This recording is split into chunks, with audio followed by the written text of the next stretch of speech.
The launch of the PlayStation Vita is just around the corner, and there's no better time than now to get caught up on all those launch titles. So sit back, relax, and watch as the developers themselves guide you through some of the biggest games. So this is MOONATION Racers. It's a kart racer in the play, create, share genre, popularized by LITTLEBIGPLANET. It's really fast-paced, fun.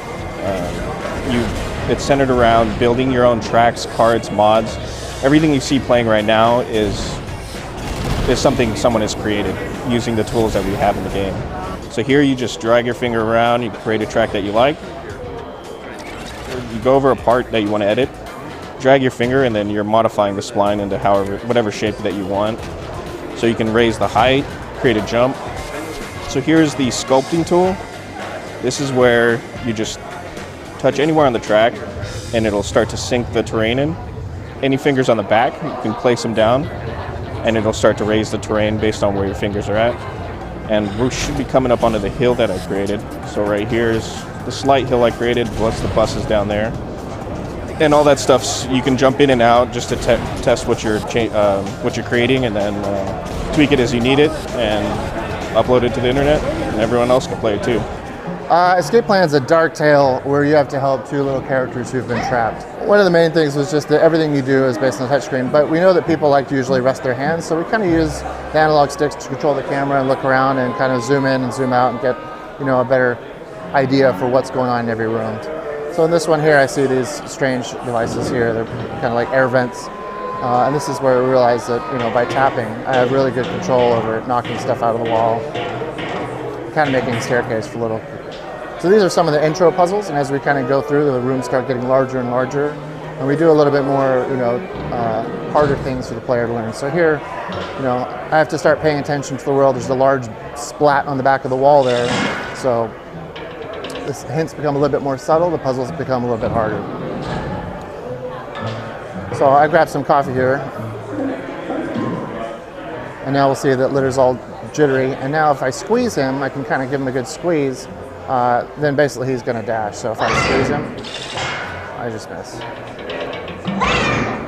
And this is the end of our demo for today.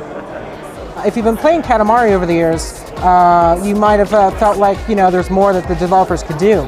But thankfully, we're actually going to be using the rear touchpad in this game. What the Prince can actually do, he can stretch and squeeze the ball into a wide shape or a tall sort of Ferris wheel shape by using the rear touchpad. And it's a whole entirely new gameplay mechanic for the Katamari franchise, and it's a whole new bag of tricks for the Prince to use when he's rolling up his ball for the King of all Cosmos. This here shows the rear touch element of LITTLEBIGPLANET and PlayStation Vita. So what I'm going to do here is I'm just going to hold on the back of the Vita, and as you can see, this green icon, this helps me pop out the actual platform. I can push it back in using front touch if I want. It's really forgiving and lets me progress nicely through the level. The next element is a puzzle to show how it can be used and incorporated in terms of gameplay. So again, I can use the rear touch to pop out as many of these blocks as I wish to form a path to get to the top. I can then push them in if I haven't got the right combination, and I can use the rear touch as well just to help me get through the level there, which I do. So I do that, and then as I come to the final part of the level, final showcase, the last thing that I need to do is to run Sackboy and get him inside his sardine tin, as it would be, use front touch and project him all the way to the end of the level. So where we are now is Drake's been captured and they've taken all of his equipment and gear, so now we have to find a way out of here. So you can either use the traditional analog controls that you're familiar with from the PlayStation 3 games, or you can actually touch and then he will jump up.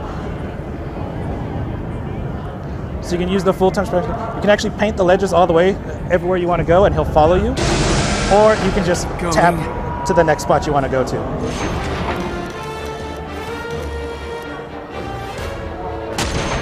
Get a quick headshot on him.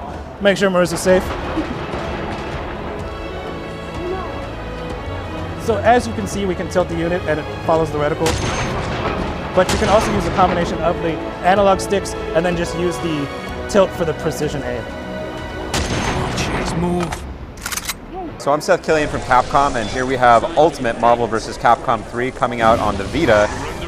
What's amazing about this game is that we managed to stuff the whole console experience plus more into this little machine. So Beautiful screen here. I'm showing off actually the touch functionality here. So you see me doing combos there just by touching the screen. I'm able to move around normally and do regular button combos. Or I can tap the character and keep it going that way. I can also move the character around. I can also execute supers on the touch screen just like that. And I can cancel that into another super, which is not the best DHC as it's known, but still very effective. The touchscreen functionality, which we're showing off here today, is just a ton of fun. Really smooth stuff. What we've got here is Little Deviants, is a launch title for the PlayStation Vita. What's unique about this game is that it has 30 different levels. Each one of these levels, I'm going to dive into one of these segments here, each one of these levels have completely different gameplay mechanics. All right, here we've got the Bots Blast invasion, where obviously you can see there's augmented reality here. You're seeing the people in the room with me, and I am trying to save the Deviants from the robots. So as we go here, there's one of the Deviants. Oh, bunch of robots coming in. Now they're going to basically try and grab the Deviants in any way they can. I'm just going to try and protect them. But you guys are going to have a lot of fun with it. Basically, it's a block dropping puzzle game. So the key is to create squares of any number of 4 squares. Like it can be rectangles, but the more you clear, the bigger your combos get. And you'll see an effect come in off the screen that shows you how big your combo is. It'll say combo, super combo, ultra combo. So all of the sound effects in the game are synchronized to the music. So even when you rotate the block, you can hear sound effects that are synchronized, so that no matter how you're playing, you get a huge amount of feedback. Sound Shapes is a musical platformer. There's no background music, traditional background music. All of the sound comes from you playing through the level. So either interacting with different things in the environment, picking up these notes, which add to the melody line. These plants all make sound when you interact with them, and the enemies do as well. So this is your editor screen. You can place notes from high to low, and you can place them anywhere on the timeline here. To place a note, you just touch and hold. You can also multi-touch as well. And you've got different instruments here. So we're doing guitar, dropping a harp sample there. Also got drums and other guitars and keyboards and stuff. Just toggle into play mode, and I can try it out.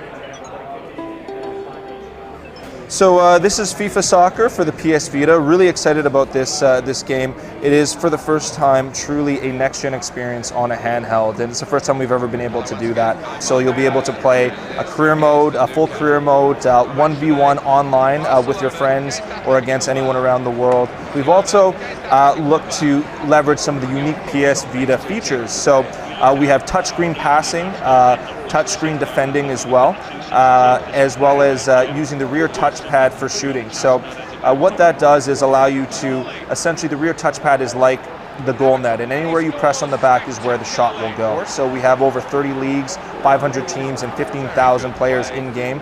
And this is the biggest and most complete handheld game that EA Sports has ever produced. You know, one of the really cool components about this is it really feels like you're holding a DualShock with a screen on it, and we do have actually back touch control as well. Like since I'm aiming, I could swipe across the back and it'll allow me to peek around corners if I need to, which is pretty cool. We support 3G. We also support Wi-Fi. We utilize Near as well, and there's a status bar in the game where it shows you not only things that you've accomplished, but things that other people on your friends list and via Near have accomplished as well. So say, for example, let's say I get a very, very good score here on this level. When I complete the level, it'll actually tell me how well I've done against all my friends on my friends list. And it will also tell me, if Near is working, it'll tell me how many people in the area have this game and what they've done against this level as well. And as you can already see, it does look like we're playing pretty much a PS3 product on a handheld device. And there you have it, your video walkthrough of some of the biggest PlayStation Vita launch titles. For complete demos, head on over to the individual game spaces here on GameSpot.com.